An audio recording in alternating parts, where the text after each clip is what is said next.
n'umubumbe wa gatatu mu mubumbe itandatu usigaye igaragiwe n'isi. Mu kubaho kw'isi hashize imyaka miliyoni isi ibayeho. Isi irimo ibintu bitangaje kandi by'ikiremwa muntu.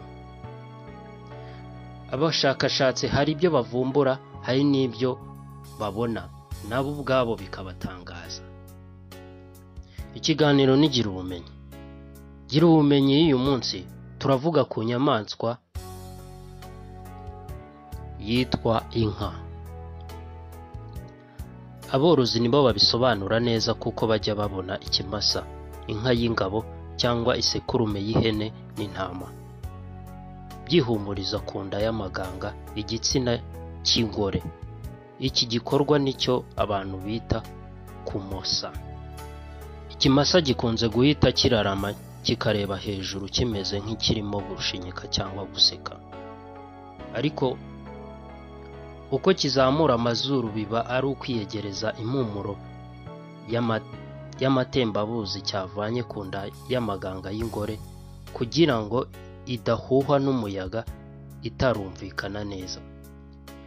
Iyo mpumuro idasanzwe y'inyamaswa y'ingore iyo ihuriranye n'uko iri mu gihe cy'uburumbuke igera kuri ingenzi zayo zikamenya ko yarinze yifuza kwima cyangwa guhura n'imfizi. Muganga w'amatungo avuga ko kumosa bikorwa n'ikimasa kigamije. Muganga w'amatungo avuga ko kumosa bikorwa n'ikimasa kigamije gukurura impumuro y'imisemburo itangwa n'ingore yarinze cyangwa se ishaje. Muganga watubwiye ko imfizi iyo ikubise izuru ku nda y'amaganga y'ingore ikumva ko ya misemburo yo kurinda yaje, igikorwa gikurikiraho ni uko ihita iyurira cyangwa se ikayimya. Ikigaragaza ko inka, ihene, intama cyangwa indi nyamaswa yarinze ni uko imfizi igerageza kuyurira n'ihunge ahubwo igahagarara hamwe gusa.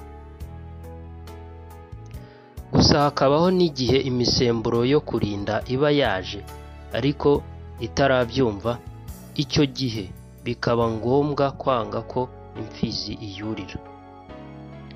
Muganga avuga ko habaho n'igihe inyagazi cyangwa se inyana yayo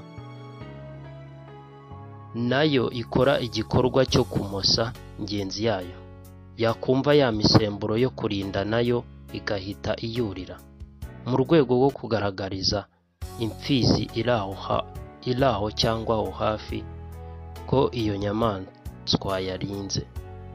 Icyo gihe nyir'itungo byarinze amenya ko agomba kujya kuyibanguriza cyangwa se kuyishakira imfizi cyangwa kuyiteresha inanga niba ari bwo buryo yahisemo. Ndabibutsa gukora subscribe, gukora share ku bantu bawe ku Izuba TV show. Ibihe byiza, ikindi gice cya kabiri tuzakibagezaho mu minsi iri imbere. Ciao.